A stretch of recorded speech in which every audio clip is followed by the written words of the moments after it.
alright, now on the real though, like, because I know like Jack Johnson's one of your guys, then you know, like when he made history in 1908.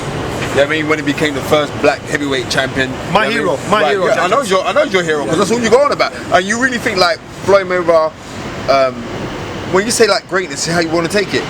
Greatness, to think like of his accomplishments, because you've got to think for 15 years, the man has been a world champion and be 18 world champions, current, present, former. Yeah. He's just going on too dark. But, would you beat Sugar Ray Leonard? Both of them in that day? Now, the peak Sugar Ray Leonard, where's the peak Sugar Ray Leonard? Peak Sugar Ray Leonard is when he beat Thomas Hearns. 81, right? 1981. So, right, that 81. Was a peak Thomas. Right, so and listen, and remember when he beat the Radar. 70-year-old champion, Wilfred Benitez. Right, 1979. That was November 1979. Wilfred Benitez was a god then. It wasn't expected for Ray Leonard to do that. Wilfred Benitez, he was world champion at 16. Yeah, 16, the youngest world champion at the time, went through there. Wilfred Benitez was outstanding. Excellent fight. And Ray Leonard was on his way up and he beat Benitez. Then he went on. I thought the best of it was when we saw him box against Tommy Hearns. Yeah, it was incredible. But I honestly and truly believe that Floyd Mayweather has shown me no reason why any of these men would beat him. And I know it's like blasphemy. But, no, it's not. But you know why? Because you know what, Tommy. Let me tell you this. I'm thinking like Tommy Hearns. When you're saying Tommy Hearns, people talk about Tommy Hearns as a welterweight, but we like to think of Tommy Hearns as the guy who beat Roberto Duran in '84. Talk him out. Right? No, that man there, that was a beast. Tommy Hearns, how big he was. Tommy's about your height, you know. That's right. And chest big like yours. Tommy's taller than me. Well, exactly. Tommy's taller than me. Right, exactly. So so we're looking like Tommy Hearns. I'm thinking like, ooh, Tommy Hearns. I think Tommy Hearns is that right hand catch anybody is free paper, because I'd have to harper back to Mayweather when Mayweather got clapped by Shane Mosley and he was gone. But this how Mayweather was a bad man. Yeah. The reason why, because he recuperated and he ended the round winning the round, you know. Exactly. So, and how many times have we seen that? Floyd Mayweather gets clipped, gets his chin tested because everybody's saying he's boring, he can't take a shot on your chin. We saw everything happen in that round, and he came back against Shane Mosley, who was past his best. We got to say, he passed his best, but he still delivered one of his best wins ever. Yeah, Shane Mosley could dig, and he hit Floyd Mayweather. And Floyd Mayweather came back, took the shot, and he changed his game plan midway through a fight. How many fighters, you got it, it's easy to say I can put him up there with the best and then make an argument for him to say, you know what, he's the best fighter I've ever seen because he's not being beaten. Name me one fighter with such skill, speed, at 36 years old to do that to Sal Alvarez. Yeah, but we're saying, no. Wait, let's get this right. I'm breaking this down. Wait. I'm breaking this down. I told man before the fight, then this was before I went to Vegas, you know. I said this fight will be a glorified sparring session. Yeah. Right? And that's what it was. There's a guy, Matt Hammer, and I told Matt, and it's on film. So it's not like, oh, I'm trying to get on Floyd Mayweather's back now. I said this is a glory. Listen, Mexican fighters cannot handle speed. Number one.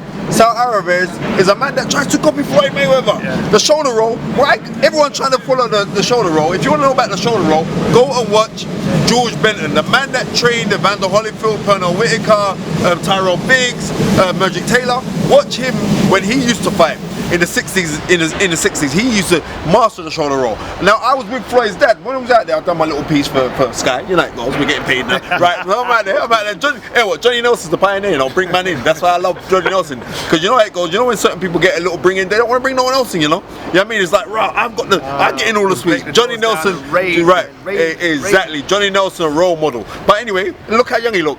The man's nearly 55 years old, you know. And look at you. Right. You see how we gave me a compliment? Right. Took it away. No. Johnny looked good. Johnny looked good because he runs 20 miles a day. But no, funny thing aside, when I was in the gym, I was talking to his dad, and I'm saying like, where did you get the style from? And his dad said he actually got the style, the shoulder roll style, from his trainer.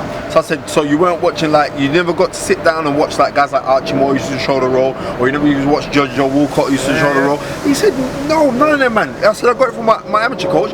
But if you watch Floyd Mayweather Jr. as a child, his dad would say, like, throw the right hand. And when he's throwing the right hand, as he throws the right hand, he's actually blocking everything that's coming to him from here. So he throws the right hand, he brings the air to block everything. Perfection. Floyd Mayweather has to be one of the most perfect fighters.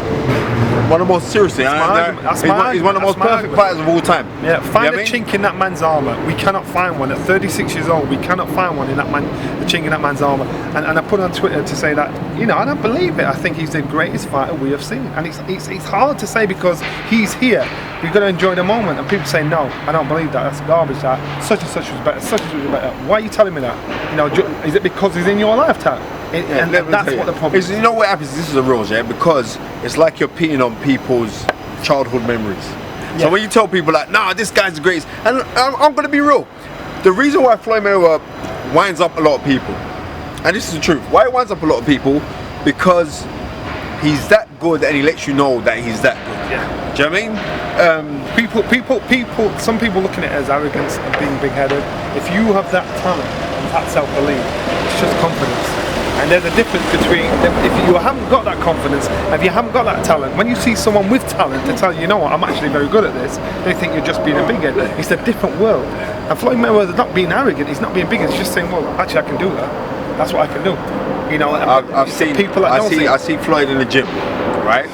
And in the same way, like, you must hear the old stories, like when Mickey Duff used to walk into his office, and at the time when Mickey Duff had his office, you know what I mean, you had loads of guys. You had Terry Lawless inside there, you had Denny Mancini, God rest his soul, in paradise. You had all these old fight figures in it. But when Mickey Duff walked into that, they were all chatting and joking. As soon as Mickey Duff walked into that office, silence. We're business time, business hats on. When Floyd Mayweather walks into the gymnasium, no one can't talk, you know. Let me finish on one more. Muhammad Ali once told a story about people saying, why are you boxing Ali after he beat George Foreman? And Ali said, the difference between me and them is I can see above the clouds.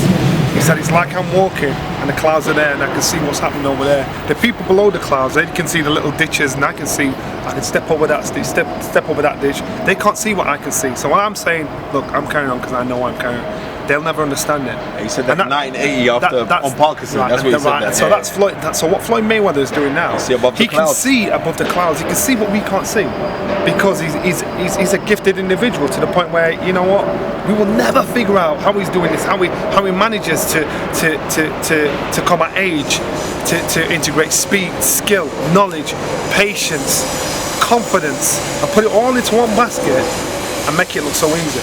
And that is the difference, and that's what I'm saying. Appreciate the moment, appreciate what we've got while it's in our lifetime we're seeing greatness. And I know you think it's like kissing ass, but it's the truth. Tell me why it isn't, and I'll tell you full of shit. Oh, Johnny Nelson getting deep. I think we should sign off there because he's saying profanities. I want to send that clip to I'm sorry, exactly. Cheers, Johnny Nelson wants to perform. I'm going to beat him. I'm going to beat him. I'm sorry, Mama. Pull us up.